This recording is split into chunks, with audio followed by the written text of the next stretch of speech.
இந்த பக்கம் நம்ம சிவன் எதுக்கு ஒத்து வர மாட்டேங்கிறாப்ல கட்டன் ரைட்டா பேசுறாரு. அந்த பக்கம் நம்ம நாரதரோ இவங்க ரெண்டு பேரையும் சேர்த்து வைக்கிறதுக்கு ஏதாவது வழி கிடைக்குமா அப்படின்னு காட்டு பக்கம் யோசிச்சுக்கிட்டு இருக்கும் போது எதுக்கு யாரோ ஒரு லேடி போய்கிட்டு இருக்கிற மாதிரி தெரியுது. யாராவது அப்படின்னு பார்த்தா அட நம்ம சதிதேவி தான் வந்திருக்காங்க. சதிதேவியை பார்த்ததுமே இவருக்கு யோசனை, எப்படியாவது நம்ம சிவனையும் இங்க வர வச்சு ரெண்டு பேரையும் ஒரு தடவை பார்க்க வச்சுட்டா சிறப்பா இருக்குமே அப்படின்னு சொல்லி எப்படி யோசிக்கிறாரு.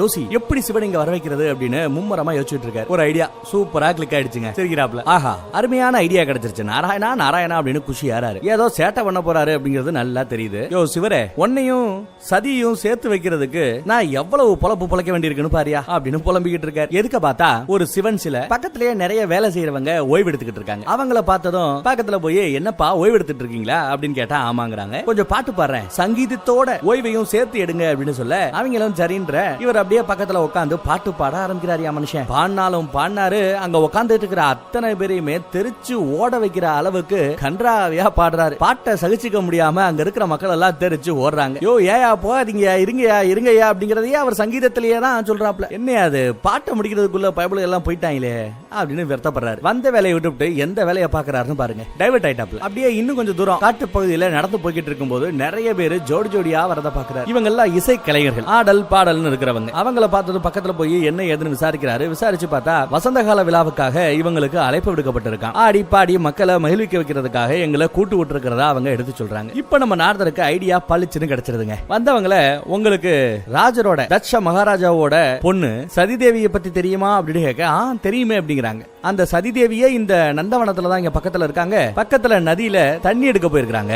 அவங்கள நீங்க பாத்தீங்கன்னா கொஞ்சம் வசதியா இருக்கும் அப்படின்னு சொல்லி இவங்களை நிக்க வைக்க பாக்குறாரு. அவங்களோ இல்ல நாங்க ஏற்கனவே லேட்டு, நாங்க அரண்மனைக்கு போகணும்னு சொல்ல இல்ல தேவி அப்புறம் கோச்சுப்பாங்க, நீங்க இருந்து அவளை பார்த்துட்டு தான் போகணும் அப்படிங்கிற மாதிரி வம்புக்கிட்டே நம்ம நாரதர் இவங்களை தடுத்து நிப்பாட்டுறாரு. அதுக்குள்ள நம்ம நாரதர் மறுபடியும் டைவர்ட் ஆயிராருங்க. சதி தேவிக்காக நீங்க வெயிட் பண்ணிட்டு இருக்கும் போது நான் கொஞ்சம் பாட்டு பாடுறேன், நீங்க ஓய்விடுங்க, ஓய்வோட சங்கீதத்தையும் சேர்த்து எடுங்க சொல்லிட்டு மறுபடியும் பாட்டு பாட போறேன்னு ஆரம்பிச்சாரியா. இவங்களும் வேற வழி இல்லாம சரின்னு ஒத்துக்கிறாங்க. எல்லாரையும் உட்கார வச்சு நம்ம நாரதர் இசை கச்சேரியா ஆரம்பிக்கிறாரியா. இசை கலைஞர்களுக்கே கச்சேரி இவர் நடத்துறாரு. இப்ப வரைக்கும் நல்லா தான் பாடிக்கிட்டு இருக்காப்ல. அதே சமயம் அந்த பக்கம் நதிக்கரையில நம்ம சதி தேவி தண்ணியை எடுக்க போற சமயம் அப்படின்ற மாதிரி ஒரு உச்ச எடுத்து பாட்டு பாடுறங்கிற பேர்ல அறுத்து எடுக்கிறாரியா மனுஷன். சகிக்க முடியல நம்ம தேவியால, கேட்க முடியல. அதெல்லாம் கேட்டு இந்த இசை கலைஞர்களுக்கு எல்லாரும் ஒரு மாதிரி ஆயிடுது. என்னையா அது இசையவே கொள்றாரியா மனுஷன், தேவ ரிஷி ஏன் இப்படி சேட்டை பண்ணிக்கிட்டு இருக்காரு அப்படிங்கிற மாதிரி பேசிட்டு இருக்காங்க. இவரோட கீதத்தை கேட்டுக்கிட்டு இருந்தா நமக்கு சங்கீதமே மறந்து போயிடும், பேசாம இங்க இருந்து ஓடிடலாம் சொல்லிட்டு எல்லா பேரும் அங்க இருந்து துண்டக்கான துணியாக்காரன்னு ஓடுறாங்க. நம்ம தேவியாலையும் கேட்க முடியல,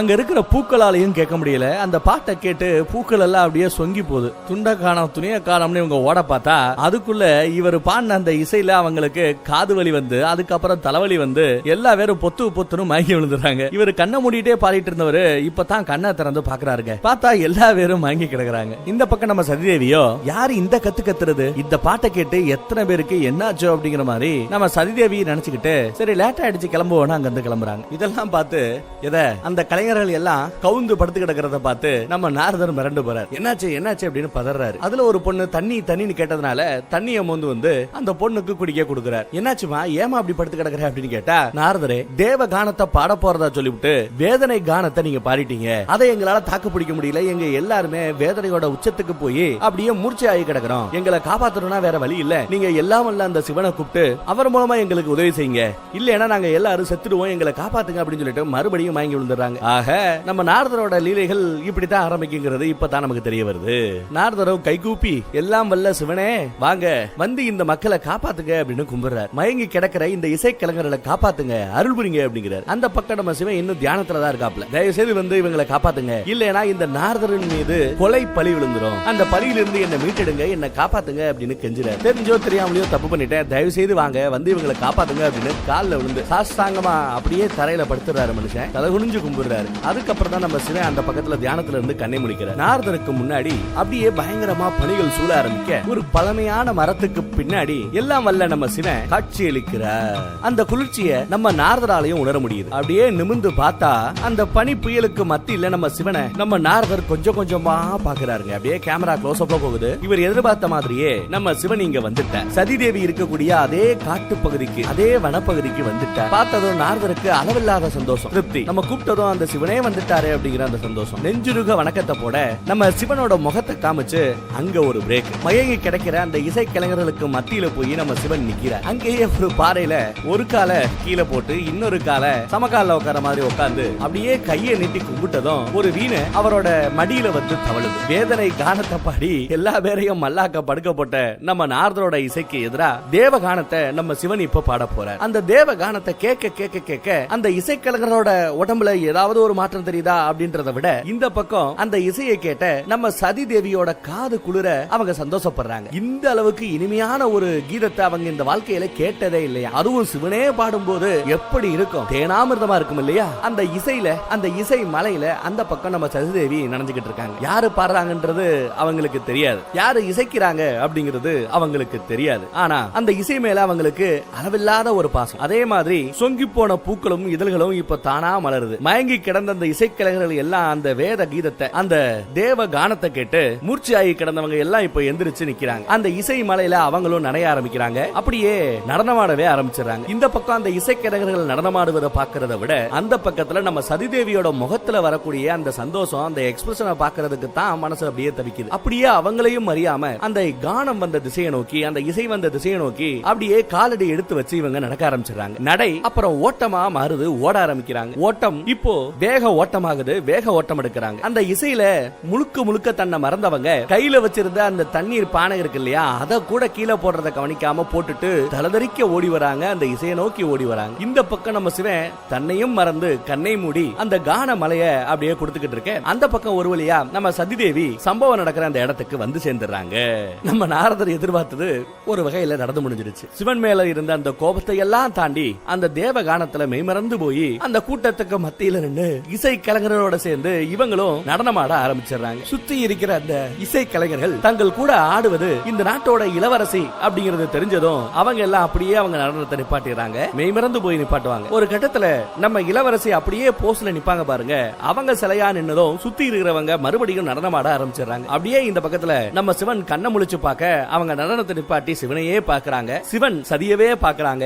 சதியும் சிவனும் மெய்மறந்து போய் நேருக்கு நேரா ஒருத்தர் காதலோட கவனிக்கிறாங்க. சதி முழுக்க முழுக்க பிளாட் ஆயிட்டாங்கன்னு வச்சுக்கலாம். அந்த பக்கம் நம்ம சிவனோட ரியாக்ஷன் தான் இப்ப எந்த மாதிரி மாறப்போகுது அப்படின்னு நமக்கு தெரியல. எந்திரிச்சவரு அப்படியே அந்த செகண்ட்ல காத்தோட காத்தா கரைஞ்சு மறைஞ்சு போயிடுறாரு. சதியை பார்த்ததும் மனுஷன் எஸ்கேப். இந்த பக்கம் அரண்மனையில நம்ம தட்ச மகாராஜா அடுத்து நடக்க போற அந்த மகாசபை யாகத்துக்கு போறதுனால வசந்த விழா விஷயங்களையும் சடங்குகளையும் கூடவே உன் பொண்ணுக எல்லா பேரையும் பாத்துக்க கூடிய அந்த பொறுப்பு ஒரு ராணியா ஓங்கிட்டு தான் இருக்கு, ஒரு அம்மாவா ஓங்கிட்டு தான் இருக்கு. எல்லாத்தையும் நீ சிறப்பா நல்லபடியா பாத்துக்கணும், பிரச்சனை இல்லாம நல்லபடியா முடிக்கணும்னு ஒரு அட்வைஸ் போட்டுக்கிட்டு இருக்காரு நம்ம ராஜா. குறிப்பா நம்ம சதிதேவின் மீது விசேஷ கவனம் இருக்கணுமா, அவளை கண்ணு கருத்துமா பாத்துக்கணுங்கிறாரு. ஒன்னும் பிரச்சனை இல்ல, நீங்க போயிட்டு வாங்க, நான் பாத்துக்கிறேன் அப்படிங்கிறாங்க நம்ம ராணி. சதியோட அம்மா. ஆமா நம்ம பொண்ணுங்க இன்னும் காணமே அப்படின்னு கேட்டா, தண்ணி எடுக்க போனா இந்நேரம் வந்திருக்கணும், வாங்க போய் அவர் ரூம்ல செக் பண்ணலாம் அப்படின்னு சொல்லிட்டு கிளம்புறாங்க. எதுக்கு பார்த்தா மகரிஷி வந்து நிக்கிறார். பக்கத்துல ராணி நிக்கிறத பார்த்து அவர் பேசுறதுக்கு தயங்க ராணியா அங்க இருந்து கிளம்பிடுறாங்க. அதுக்கப்புறம் நம்ம மகரிஷி வந்து விளைய ஆரம்பிக்கிறார். என்னால என் கண்களையோ என் காதுகளையோ நம்ப முடியல,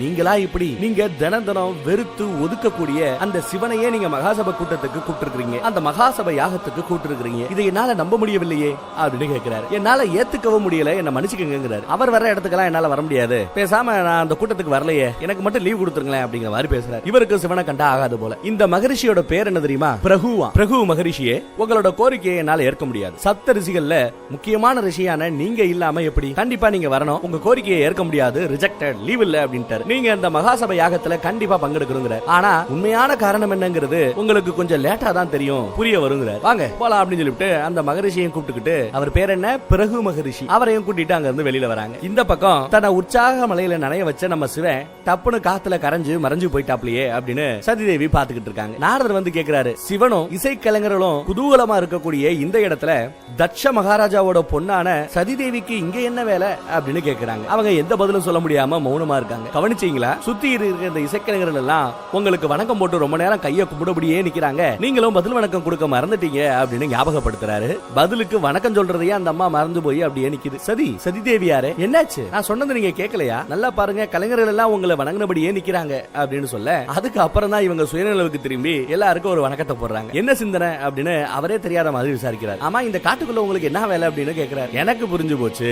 சிவனோட அந்த கானத்துல வசீகரிக்கப்பட்டு விட்டீர்களோ? அவரோட இசை மலையில நனைஞ்சு வந்திருக்கீங்க. உங்ககிட்ட 1-2 வார்த்தை பேசி இருந்திருக்கலாம். ஆனா சிவனை பத்தி தான் உங்களுக்கு தெரியுமே. திடீர்னு காட்சி தருவாரு. ஏதாவது பேசுறதுக்குள்ள டாடா பை பை சொல்றதுக்குள்ள டப்புன்னு போயிருவாப்ல. அவரோட சுபாகமே அதுதான். உங்களை பார்த்ததுக்கும் கண்டிப்பா நம்ம சிவன் சந்தோஷப்பட்டு இருப்பார் அப்படின்னு சிவனை பத்தியே பேச ஆரம்பிக்க, நான் இங்க வந்தது சிவனை பார்ப்பதற்காக அல்ல அப்படிங்கிறாங்க நம்ம சதிதேவி. ஓ, சிவனை பார்க்க நீங்க வரலையா?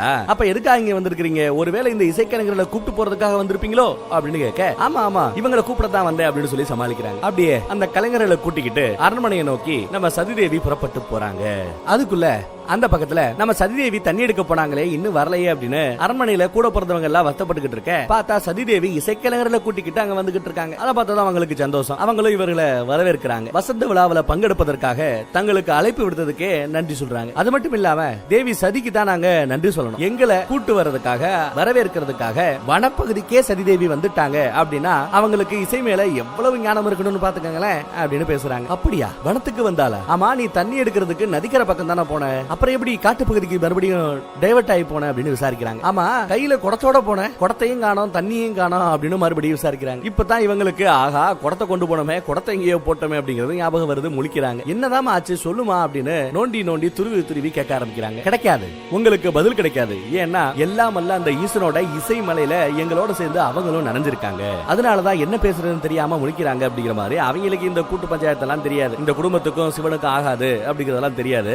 சிவனோட பேச்சை கேட்டதும் இந்த பொண்ணுங்க 2 பேரும் அப்படியே ஷாக் ஆயிடுறாங்க. அக்கா மார்க 2 பேரும் என்னடி நடக்குது அப்படின்னு விசாரிக்கிறாங்க. அவங்களால பதில் சொல்ல முடியல. அதையும் இந்த கலைஞர்களே சொல்றாங்க. நாங்க வர்ற வழியில் இந்த மாதிரி நாரதர் ஒரு நாராசமான இசையை இசைக்க நாங்க எல்லாம் மூர்ச்சையாகி கிடந்தோம். அப்புறம் எங்களை காப்பாத்துறதுக்காக நாரதரே சிவனை கூப்பிட்டு தேவ கானத்தை இசைக்க சொல்ல அவரும் இசைக்க அந்த இசை மலையில நாங்க அப்படியே நனைஞ்சு உயிர் தெளிந்தோம். எங்களை காப்பாத்துறது எல்லாம் அல்ல அந்த சிவன் தான் அப்படின்னு சொல்லிட்டு சிவனோட நாமத்தையே சொல்லி போற்றி புகழ்ந்துகிட்டு இருக்காங்க. சரி இருக்கட்டும், வாங்க உங்களுக்கு ஒதுக்கப்பட்ட இடத்துல நீங்க ரெஸ்ட் எடுக்க சொல்லிட்டு கலைஞர்களை உள்ள கூட்டு போயாச்சு. அதுக்கப்புறம் சதியோட கைய பிடிச்சு வாடி உள்ள அப்படின்னு விறுவிறுன்னு இழுத்துட்டு போறாங்க. தரன்னு அரண்மனைக்குள்ள இழுத்துட்டு போறாங்க. ரூமுக்கு கூட்டு வந்து, ஏண்டி உனக்கு அறிவு இருக்கா இல்லையா? வனப்பகுதியில அந்த சிவனை பாக்குறதுக்காக போனியா? எத்தனை தடவை சொன்னாலும் உனக்கு அறிவு இருக்காதா? அந்த ஈசன் தான் உன்னை வம்புக்குனே வாண்டடா வந்து உன் மனசை கலைக்க பாக்குறாரு அப்படின்னா அதை தெரிஞ்சு நீ ஏண்டி மனசை கலைய விடுற? மனசை ஏண்டி அலைபாய விடுற? உங்க அப்பாக்கு மட்டும் இதெல்லாம் தெரிஞ்சு அவ்வளவுதான் அப்படின்னு மிரட்டுறாங்க. உனக்கு புரியலையா? இது எல்லாமே அந்த சிவனோட சதிதான் அப்படின்னு பேச, சதி சதி சதி அப்படின்னு இவங்க கத்துறாங்க. நின்னா நடந்தா படுத்தா எல்லாத்துலயும் சதி சதி சதினா உண்மையிலேயே அந்த சதிதான் என்ன? அதை ஏன் என்கிட்ட சொல்ல மாட்டேங்கிறீங்க? காட்டுக்குள்ள என்ன நடந்தது தெரியுமா? யாருன்னே தெரியாது. ஆனா ஒரு இசை, அந்த இசை என்ன பயங்கரமா ஈர்க்க ஆரம்பிச்சது. தேவ கானமாச்சே. பாடுறவங்க யாரா இருந்தாலும் அந்த இடத்துல யாரா இருந்தாலும் நீங்களாவே இருந்தாலும் ஈர்க்கத்தான் படுவீர்கள். ஈர்த்தது என் உடம்பு என்னோட கண்ட்ரோல்லயே இல்லாத மாதிரி ஃபீல் பண்ணேன். அவர் முன்னாடி போய் நின்னு அவரோட இசைக்கு நான் நடனமே ஆட ஆரம்பிச்சிட்டேன். ஒரு கால் நீங்க சொல்ற மாதிரி அவரை சதி பண்ணணும்னு நினைச்சிருந்தா அவரோட இசையில முழுக்க மயங்கி போய் அவரோட கண்ட்ரோல்ல கம்ப்ளீட்டா இருந்த என்ன அவர் என்ன வேணாலும் பண்ணிருக்கலாம், சதி பண்ணிருக்கலாம். அப்படி எதுவும் அவர் செய்யலையே. என்ன பார்த்த அடுத்த செகண்ட் அங்க இருந்து மறைஞ்சு போயிட்டாரு. சும்மா அந்த மனுஷனையே போட்டு சதி சதின்னு பேசிட்டு இருக்கீங்க அப்படின்னு இவங்க கேக்குறாங்க. சொல்ல போனா ஒரு கால் நாங்க போகலன்னா அவர் இன்னும் அந்த கானத்தை கண்டினியூ பண்ணிட்டு இருந்திருப்பாரு. கலைஞர்களோட கொஞ்சம் டைம் ஸ்பெண்ட் பண்ணிருப்பாரு. என்ன பார்த்ததும் தான் என்ன ஒரு பொருட்டாவே அவர் மதிக்க மாட்டேங்கிறாரு. என்ன ஒரு தூசி மாதிரி ஒரு பார்வை பார்த்துட்டு அங்க இருந்து மறைஞ்சு போயிட்டாரு. என்ன ஏன் அவர் மதிக்கல? என்ன ஏன் அவர் கண்டுக்கல? ஏன் என்ன அவர் துச்சமா பாக்குறாரு? அவருக்கு எனக்கு எந்த வாக்கியாத்தாரும் இல்ல. முன்ன பின்ன பழகணும் இல்ல. முன்ன பின்ன சண்டை போட்டதும் இல்ல. தட்சனோட பொண்ணுங்கிறதுனால அவர் என்ன எகக்காரமா பார்த்த மாதிரியும் இல்ல. அவரோட இசையில நான் மெய்மறந்து நின்னதை கூட அந்த மனுஷன் கவனிக்கவும் இல்ல. நீங்க சொல்ற மாதிரி சதி பண்றவரா இருந்தா பலகீனமா இருந்த என்ன சிவன் அவரோட மாய வலையில வீழ்த்தி இருக்கலாம். அப்படியெல்லாம் செய்யவே இல்லை. என்ன ஒரு பொருட்டா மதிக்காம அவர் போயிட்டார். ஆனாலும் அந்த சிவன் தான் சதி பண்றாருங்கிறீங்க. உண்மையிலேயே அவர் எதுக்காக சதி செய்யணும்? அந்த காரணத்தை சொல்லுங்க அப்படின்னு கேட்க அப்படியே அந்த எபிசோட இந்த இடத்துல முடிக்கிறோம். மீதி நெக்ஸ்ட் எபிசோட்.